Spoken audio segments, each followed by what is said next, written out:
chez Annexe du permis viande numéro 8, le café débat.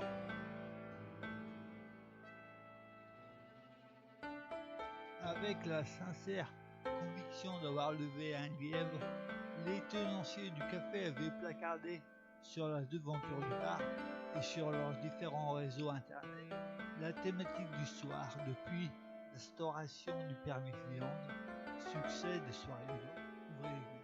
Des troupeaux et cheptels et moutons et agneaux, vaches et veaux, élevés dans le but principal d'être tués puis démembrés méthodiquement, industriellement, ne serait-il pas possiblement inclus dans la catégorisation ou tenus en captivité. Article 521-1 du Code pénal.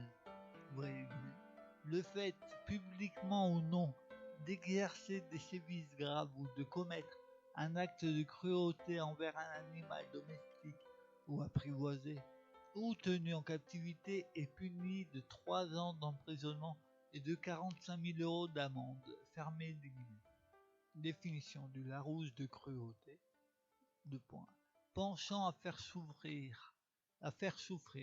Caractère de quelqu'un de cruel, de ses actes. Férocité. La cruauté d'un tortionnaire. Caractère de ce qui fait souffrir. Dureté, rigueur, rudesse. La cruauté de l'hiver. Fermé. Les habitués de ce café débat, les curieux, les intéressés par le sujet, ceux qui passaient par là par hasard, mais qui n'avaient rien de prévu, tout ce beau monde entra et prit peu à peu place, puis un silence se fit quand la majorité pressentit le début, ce qui le déclencha. Depuis l'instauration du permis viande, chacune avait, par la force des choses, un avis tranché sur le sujet, éclairé et argumenté. Cependant, bien que la plupart étaient venus avec ces conclusions, les certitudes ne s'étaient pas encore toutes figées en évidence, sommées de prendre clairement position. La ligne de démarcation devenait dans la société une tranchée. Aussi, ces soirées débats connaissaient-elles un véritable succès. Un étudiant en droit, militant de la cause animale, qui s'avérera être aussi exalté que maladroit, devait animer le débat aux côtés d'un juriste. Les participants s'installèrent, prirent place. L'étudiant se racla la gorge par 3 fois, ostensiblement, bruyamment, comme pour signifier le début imminent de la représentation. S'avança lentement. Un silence poli se fit. Il éleva les bras et commença. Mal nommer les choses, c'est ajouter au malheur du monde. Ne pas nommer les choses, c'est nier notre humanité, écrivait notre prix Nobel, Albert Camus, pour ne pas le nommer. Il toisa les tout derniers retardataires, fort de l'aura de ce nom, jusqu'à obtenir un silence pesant, pensait-il, mais surtout attentiste, vraisemblablement. Eh bien, ne le nomme pas. Du bar fusa cette réplique goguenarde qui déclencha des rires, sans qu'il puisse en localiser la source.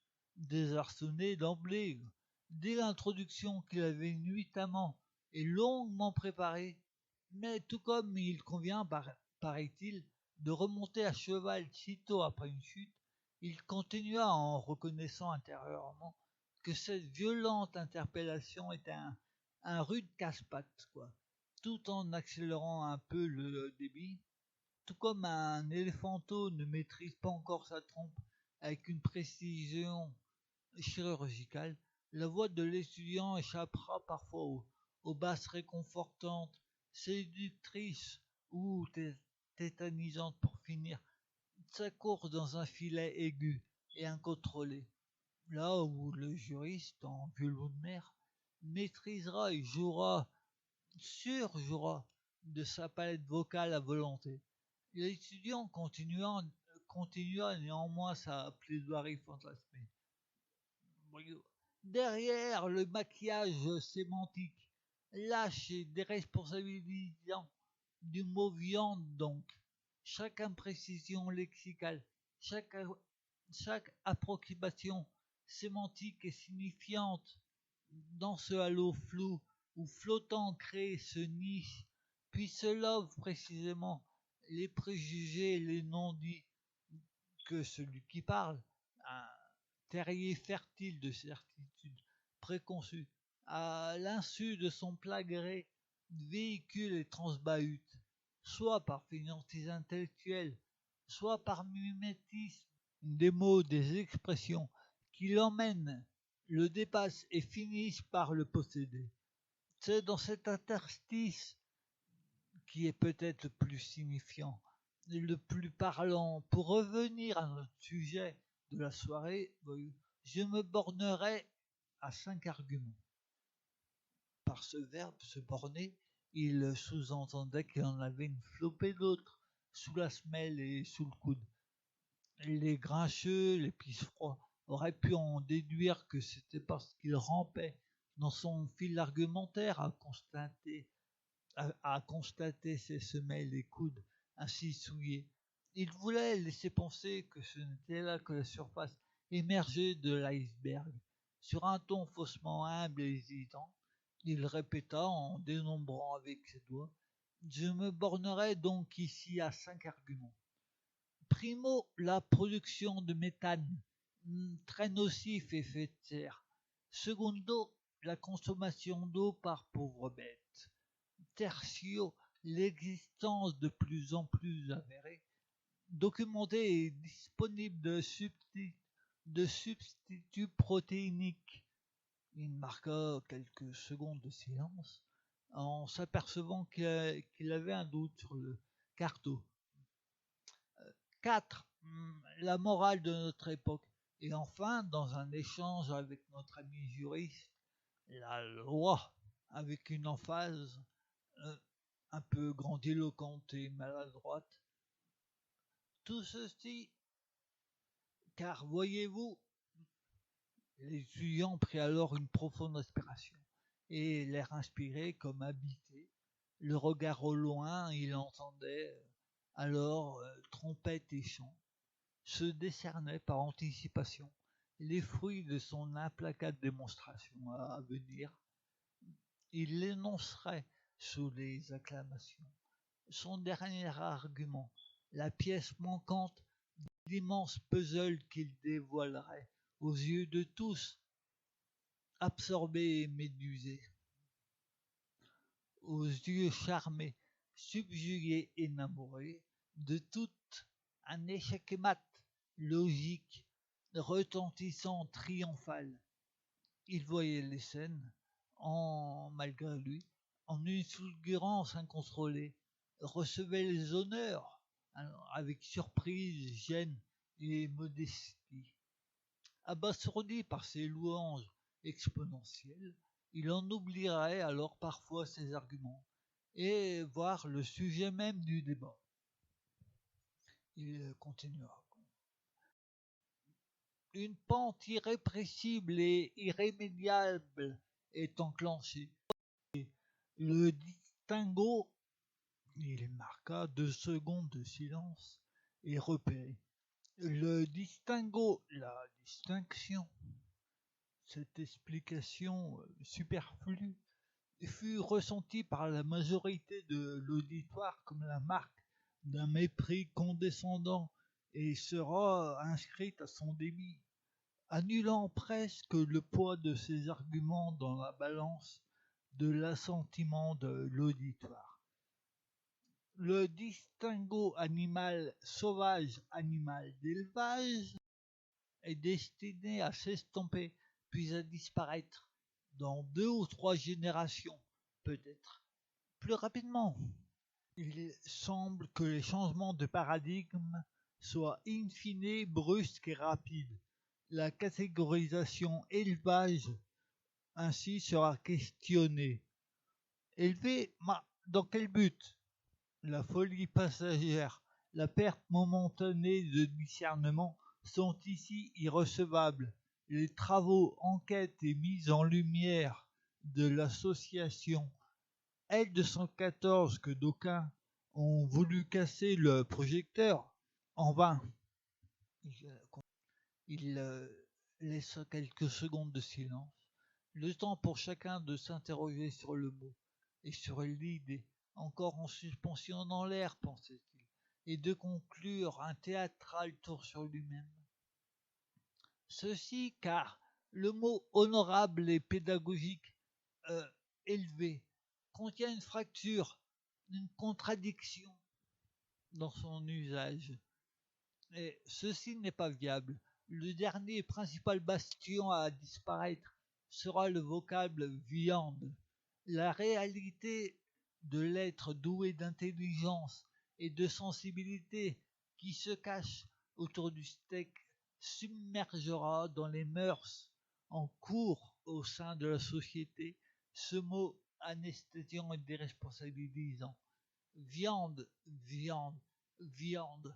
Il le répéta lentement, comme pour le vider de sa substance, oubliant de ce fait qu'il le créait un mot vide, un concept détaché alors de toute réalité, ce qui était l'inverse de son objectif initial.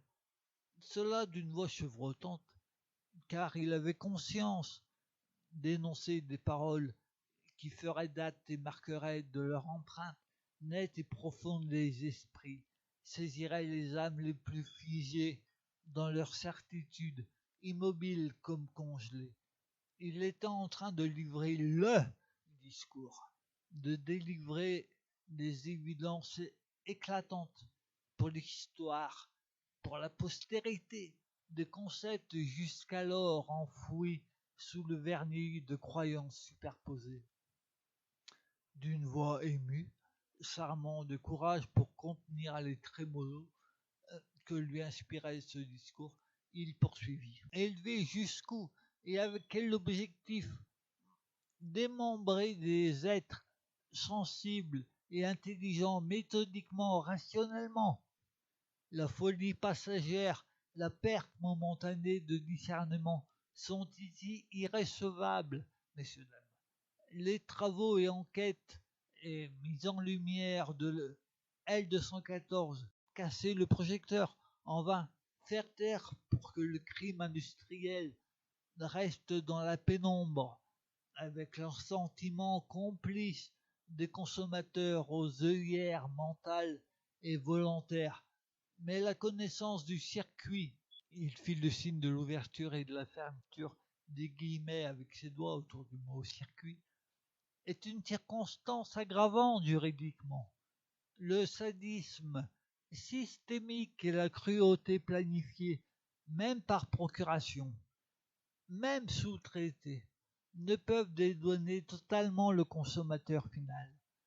De sadisme, oui, j'ose le terme sadisme, car des substituts protéiniques sont largement connus en 2023 et rendent la consommation de cadavres dispensable.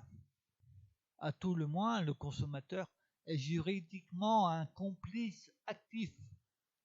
L'étudiant bluffa en rugissant à peine sur la notion de complicité active. Il ne savait pas si la distinction actif-passif existait en droit pour définir la complicité. Aussi, il enchaîna rapidement. Secondo, Deuxio ou Segundo, la fulgurance d'un doute lui fit incriminer cette maudite langue morte. Quelle funeste idée le latin, mais aussi ses profs d'espagnol de collège et de lycée, lesquels avaient semé ces mots comme autant de pierres sur son chemin. Il revit leur visage, puis leur nom vinrent. Vraiment, il ne le remerciait pas. Bon. Deuxio, messieurs, dames, la production de méthane produite par ces pauvres bêtes. Alors oui, peut-être, il n'y a pas de quoi fouetter un chien. Il ravala et étouffa juste à temps le mot chat, dans un qui déclina fortement, mais ce fut trop tard. Il le comprit en voyant la mine grave et dépitée du rieur. Ce dernier n'avait pas eu besoin de hocher la tête avec réprobation pour signifier l'alerte. Et ce fut pire peut-être. Ce dernier mot étouffé laissa une place béante que chaque cerveau ne put que compléter, marqua au fer rouge les sensibilités par ce sévice sadique et non dit, exacerbé en ces temps de médiatisation et réflexion collective intense. La production de méthane, donc, pour ne pas dire l'euro et l'épais. Le public du soir attendait une réplique sèche et cinglante de celui qui avait fait rire son monde après le maladroit, pour ne pas le nommer, de l'étudiant de ses premiers mots. Mais le blagueur, quoi, alors occupé à tourner une phrase dans interpeller et réduire, espérait-il, un beau parleur derrière lui, fut pris court et n'eut d'autre réaction dans l'urgence que de lever les bras d'un air entendu. Le public avait compris et, dans sa mansuétude bienveillante, montra son assentiment par un léger et court brouhaha de fond, d'où émergeaient quelques courts rires. Le juriste, ébloui par ces certitudes, ne vit pas ce léger relief, la démonstration théorique qu'il finissait de bâtir intérieurement, en plus le rendait comme sourd aux signaux. Le regard toujours baissé, il poursuivit entremêlant un peu l'ordonnancement qu'il avait froidement planifié. Il faut, sauf erreur, environ 15 000 litres d'eau par vache. À l'heure où l'humanité connaît des pénuries, des problèmes d'eau potable à certains endroits, mais connaît techniquement, scientifiquement, les moyens de potabiliser l'eau de la planète bleue, alors oui, c'est cher, c'est coûteux, mais ne dit-on pas que là où il y a une volonté, il y a un chemin? 15 000 litres d'eau, ça vaut cher la protéine, pour ne prendre que l'angle nutritif. En fait, il ne savait pas si c'était le nombre de litres qu'il buvait ou la quantité d'eau nécessaire à la culture des plantes fourragères, comme le maïs ou le colza. Bon. Légère pause et en oubliant froidement son ignorance, regard grave et accusateur à la cantonade, les poumons pleins. En 2022, l'évolution des mentalités, des mœurs, le curseur de l'acceptabilité irriguera, j'oserais même, innervera à court terme notre droit collectif. Le juriste, en souriant avec bienveillance, se fit alors pédagogique et intervint pour la première fois, sentant que le sujet rentrait dans son domaine de compétence. Heureux aussi au passage d'avoir matière à couper le monologue de l'étudiant et discrètement d'envoyer valdinguer l'ordonnancement planifié seul dans son coin. Oh, non, non, non, ça ne relève pas de l'esprit de la loi, ni de l'activité économique à laquelle relève la boucherie, l'abattoir et l'élevage. C'est pour ça que les textes régissant les activités économiques des animaux de production sont issus du code rural et de la pêche maritime. Argutie dilatoire, coupa vivement l'étudiant, vexé dans son orgueil d'être ainsi interrompu dans sa plaidoirie. Il s'était amouraché de l'expression argutie dilatoire. Il la dégainait à tout propos comme une arme magique. Il enchaîna.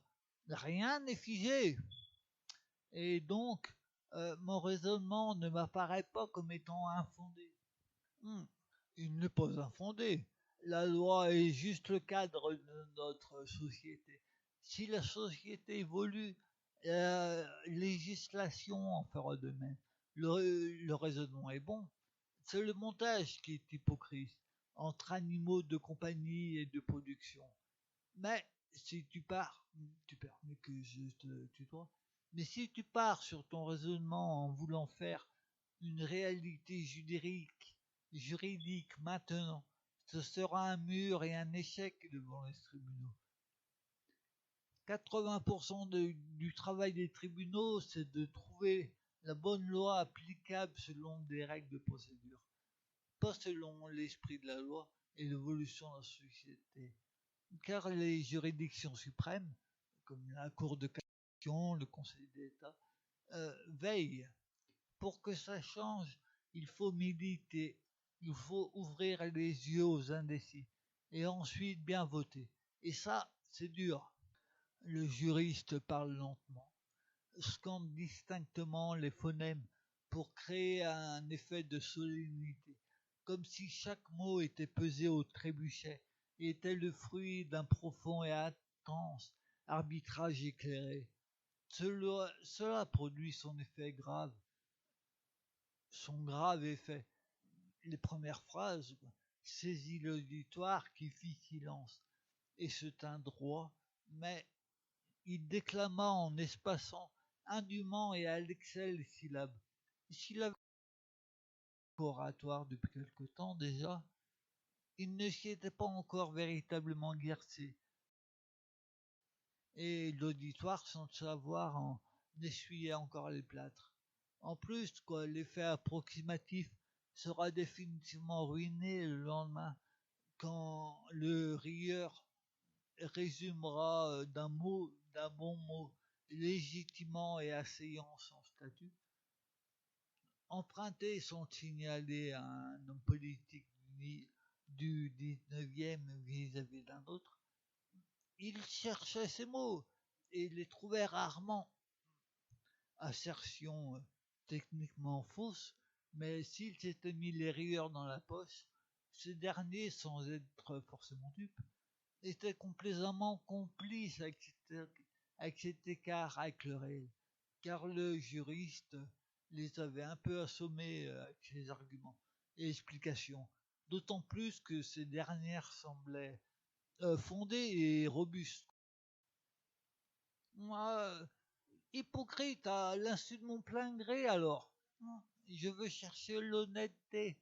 C'est le côté animaux de production qui me hérisse, dressé sur mes ergots, répondit spontanément l'étudiant dans sa mini-barbe, ce qui fit sourire celles et ceux à proximité qui avaient entendu. Oh, animaux de production, ça casse pas trois pattes à un canard, hein. Fier et satisfait de son bon mot, le juriste prit le temps de scruter les faits, mais à lire les mines dépitées et à constater les têtes baissées ou graves, il comprit qu'elle avait peut-être manqué d'à propos avec son image de membre brisé, fût-ce un membre imaginaire, quoi. On ne joue pas avec l'imaginaire, hein. Il enchaîna avec un surcroît de sérieux pour gommer des esprits sans trait d'esprit, qui s'avérera être une rayure plus qu'un trait. Mais peut-être une autre raison expliquait ce choix malencontreux d'expression. Le juriste, présupposant à tort un auditoire destiné à lui être hostile aux positions qu'il prendrait, s'était abordé avec, avec le canard difforme, comme pour égaliser le nombre de fautes de goût avec l'étudiant qui avait failli avec son expression malheureuse de chat martyrisé. Son goût désintéressé et profond de justice expliquait peut-être cette bourde grossière. Une partie de l'auditoire avait, au contraire, été touchée par cette maladresse rhétorique, ce qui contrebalançait avec son air docte, voire parfois condescendant, alors que l'emphase de l'étudiant les agaçait à force. Ce dernier avait noté les faux pas de son débatteur et estimait n'avoir dès lors qu'à jouer sur du velours.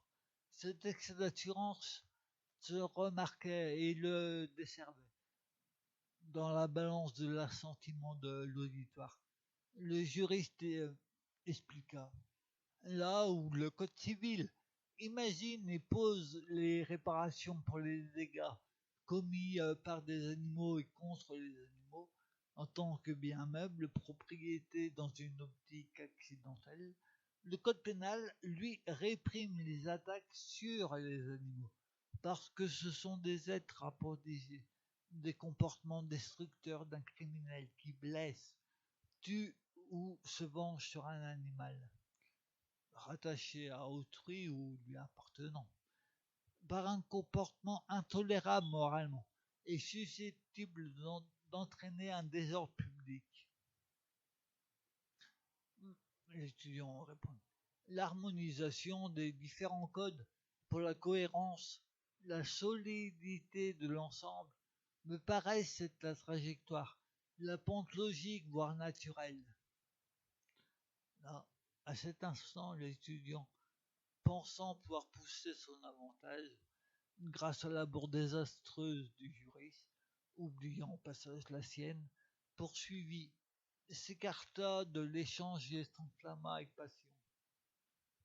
Plus largement, mes amis, la reconnaissance des animaux comme étant des êtres doués de sensibilité et d'intelligence en admettant que ce soit juridiquement inopérant, une déclaration de bonne intention d'une jeune adolescente qui s'égaye, larmoyante aux abords des doux rivages de la sensiblerie, le fait que ce soit scientifiquement établi en 2022, constitue et forme un mascaret, peut-être invisible pour l'heure, mais inarrêtable qui va irriguer l'esprit des lois dans son arborescence juridique. En 2 ou 3 générations, la question sera collectivement tranchée. Les lois reflètent les mœurs. Les lois reflètent les mœurs, dites-vous. Il s'adressait là à un débatteur imaginaire, oubliant son interlocuteur, oubliant même l'auditoire, et poursuivait sans ne plus voir personne. Avec un décalage temporel, oui, 2 ou 3 générations, connaissant les substituts protéiniques possibles et à disposition, la vigueur du mascaret va perdurer inexorablement. Plus qu'un mascaret inédit, l'effet déclencheur du permis viande furent la cause sismique d'un tsunami sociétal. Le, le juriste ne releva pas cette aventureuse envolée prophétique et poursuivit son idée avec sérieux et concentration. Le nombre de textes inutiles et de cavaliers législatifs, textes au mauvais endroit, passés discrètement, de législation désharmonisée, tout ça complètement bouché par la production journalière de textes. C'est un sacré métier, juriste. Si je pouvais te donner une image pour illustrer un peu la pirouette mentale, l'animal serait un enfant. Tu as un devoir de protection et de bon traitement, pénalement parlant.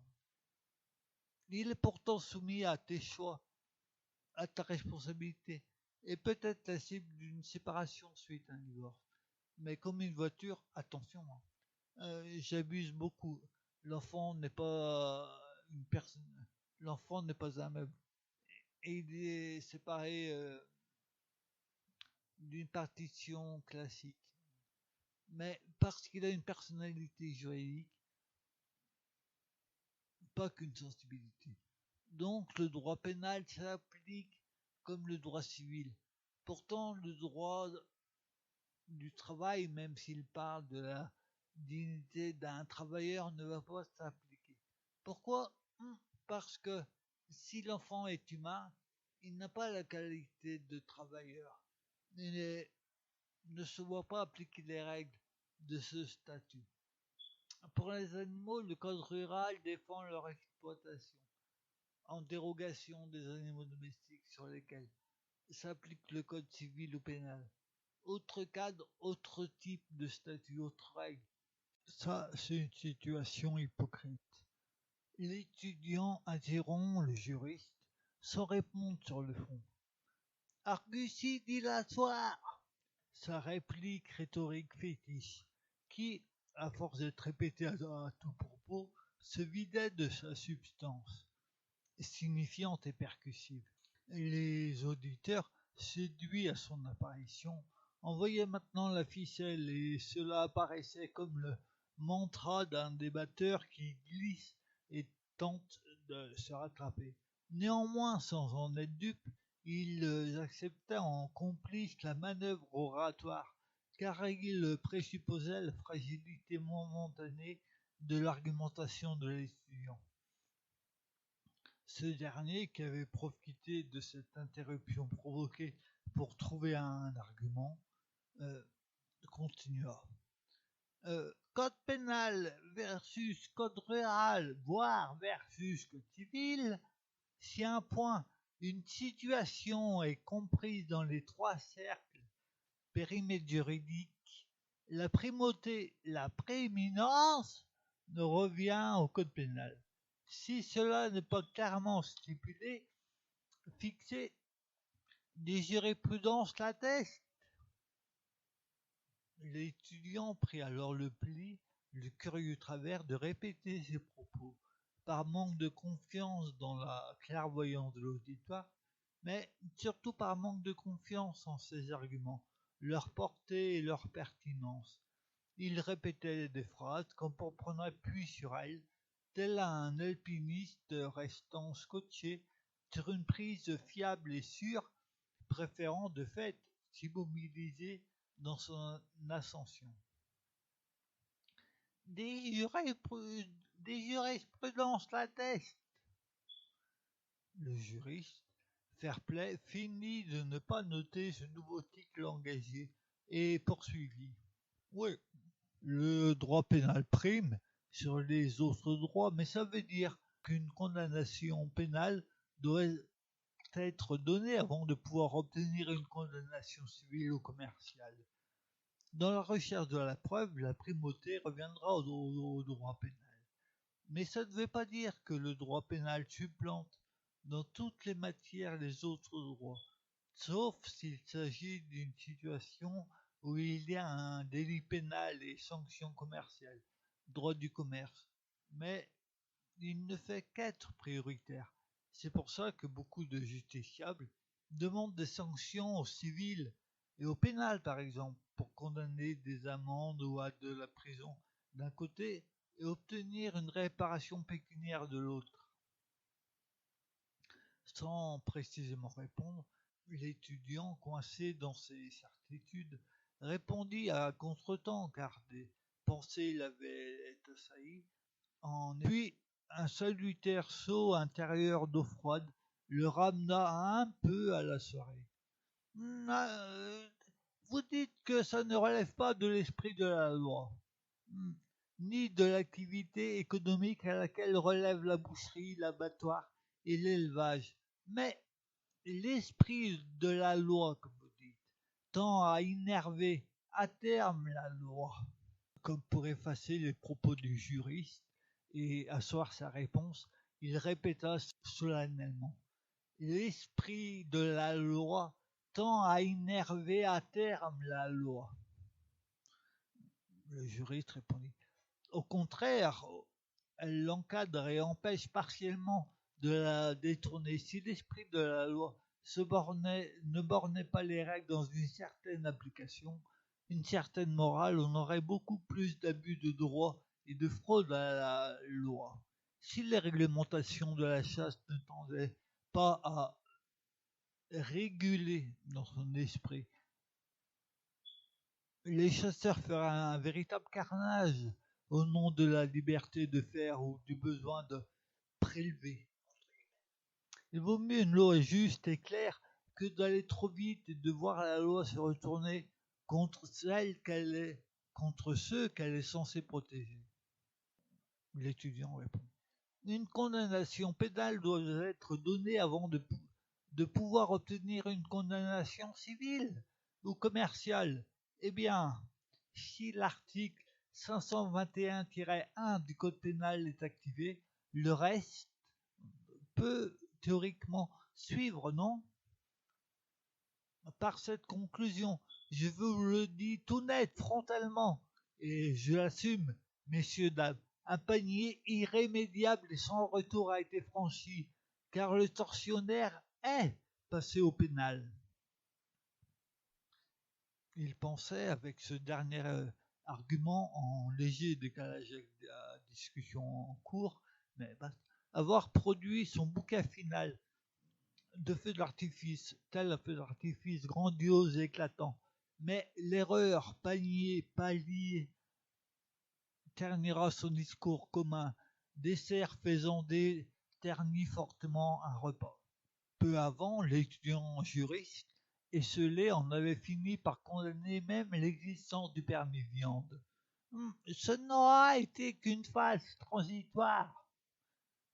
Pour cela, il appuya sa plaidoirie fantasmée en déclamant de mémoire, maladroitement mais avec emphase, les poumons pleins, le buste grossièrement bombé, se figurant sous la tempête, tel un marin fier. Robespierre, le 25 décembre 1793, le gouvernement révolutionnaire, doit voguer entre deux écueils, la faiblesse et la témérité, le modérantisme et l'excès.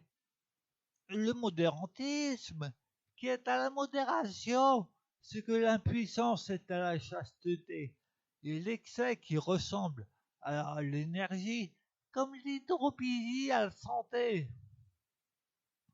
Les participants du soir étaient un public averti sur le sujet et le personnage.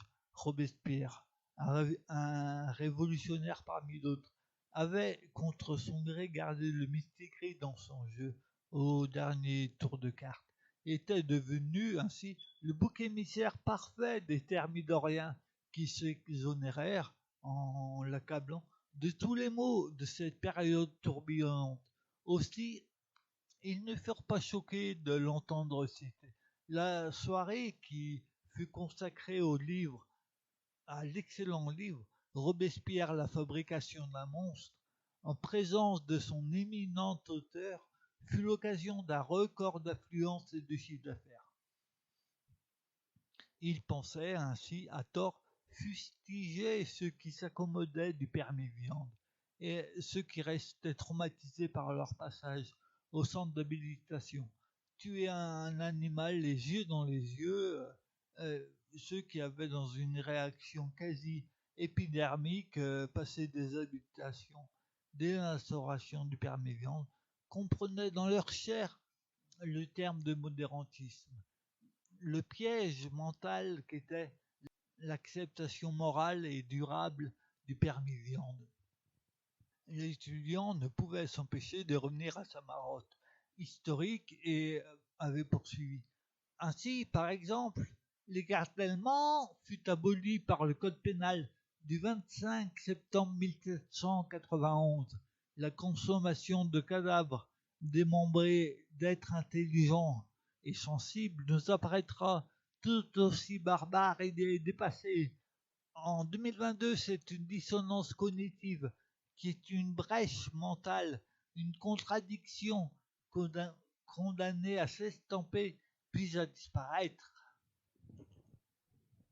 à poursuivre collectivement dans le groupe Facebook Le Permis Viande.